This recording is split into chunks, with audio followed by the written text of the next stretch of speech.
नमस्कार, मैं दीपक राणा। लोकसभा चुनाव का परिणाम 4 जून को जब आएगा तो उसमें अगले वर्ष होने वाले बिहार विधानसभा चुनाव के परिणामों की भी आपको झलक मिल जाएगी। अभी तो प्रचार चल रहा है। प्रचार के समय ही लोगों को अगले विधानसभा चुनाव जो बिहार में होंगे उसके लिए सतर्क किया जा रहा है। अर्थात बिहार में जो लोकसभा चुनाव हो रहे हैं, जिस तरह का प्रचार हो रहा है, जमीनी स्तर पर जिस तरह काम किया जा रहा है, से यही लग रहा है कि लोकसभा चुनाव के बाद अगले विधानसभा चुनाव की भी तैयारी बहुत जल्दी शुरू कर ली गई है।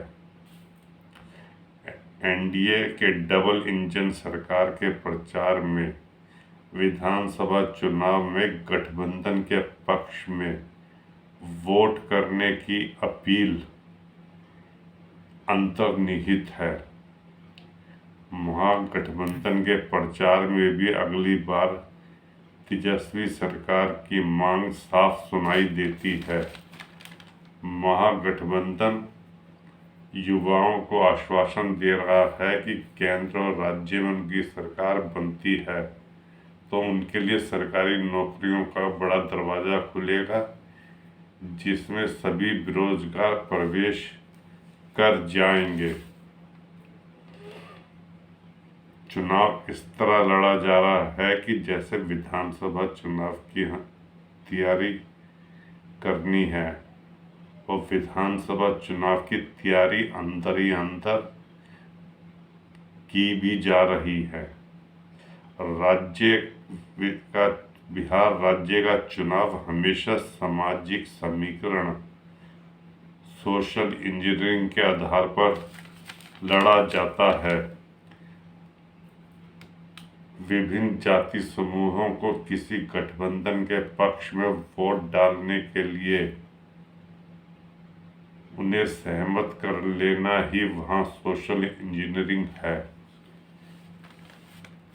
कभी कांग्रेस की जीत सवर्ण मुसलमानों और वंचितों की एक मुश्त गोलबंदी के आधार पर होती थी।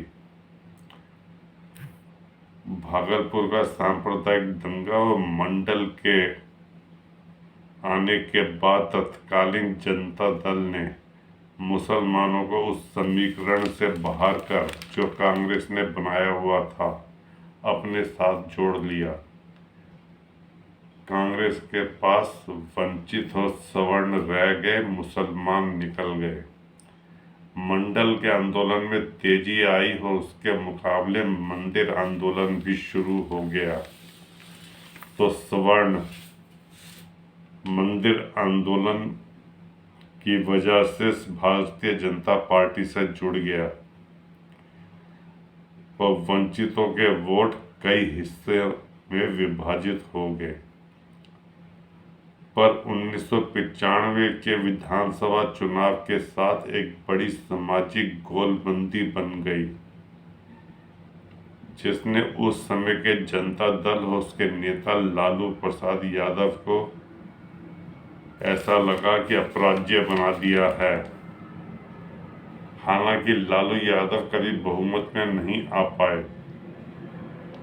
यही वो समय था जब मंडल और मंदिर से अलग लालू के पक्ष और विपक्ष में गोलबंदी होने लगी। इसका परिणाम ठीक 10 वर्ष बाद हुआ जब 2005 में लालू बिहार की सत्ता से बाहर हो गए। उनके पास सोशल इंजीनियरिंग के नाम पर मुस्लिम यादव समीकरण ही बचा रह गया। बिहार में इस समय लोकसभा चुनाव की रणनीति और प्रचार प्रसार पर ध्यान दे तो साफ लगेगा कि यह वर्तमान से अधिक अतीत के कार्यों पर आश्रित है। लालू महागठबंधन को 1995 के जनाधार के स्तर पर लाना चाह रहे हैं। उधर एनडीए की रणनीति का मूल मंत्र यही है कि कैसे लालू और उनके गठजोड़ को 2005 की तरह किनारे कर दिया जाए।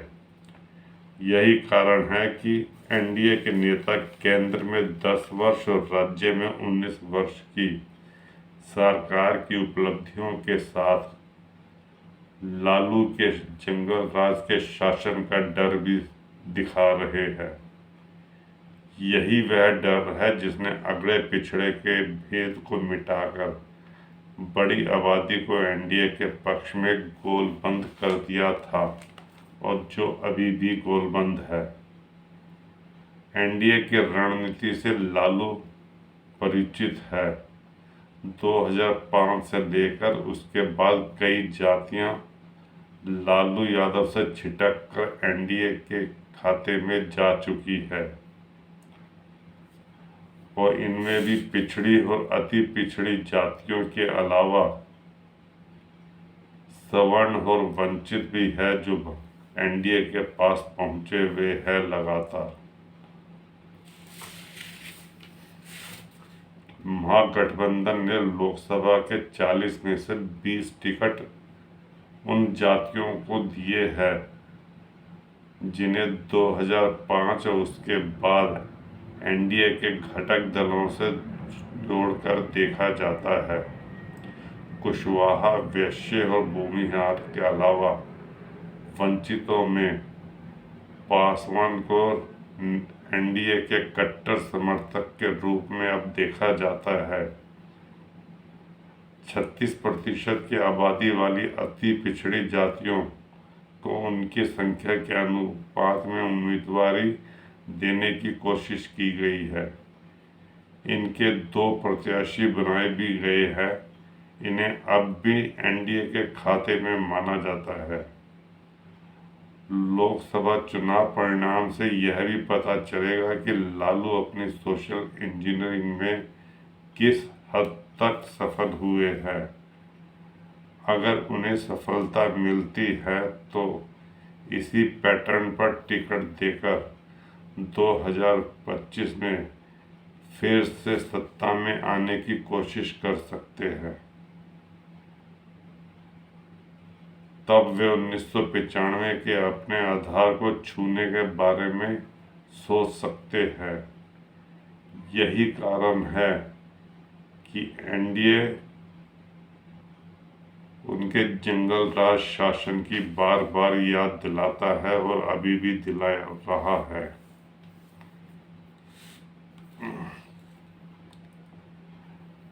ये था बिहार के चुनाव का विश्लेषण।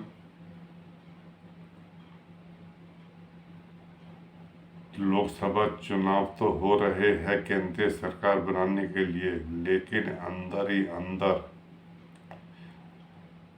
विधानसभा चुनाव का टारगेट रखकर गोलबंदी की जा रही है। इस वीडियो को दोस्तों लाइक कीजिए, शेयर कीजिए और सब्सक्राइब कीजिए। धन्यवाद।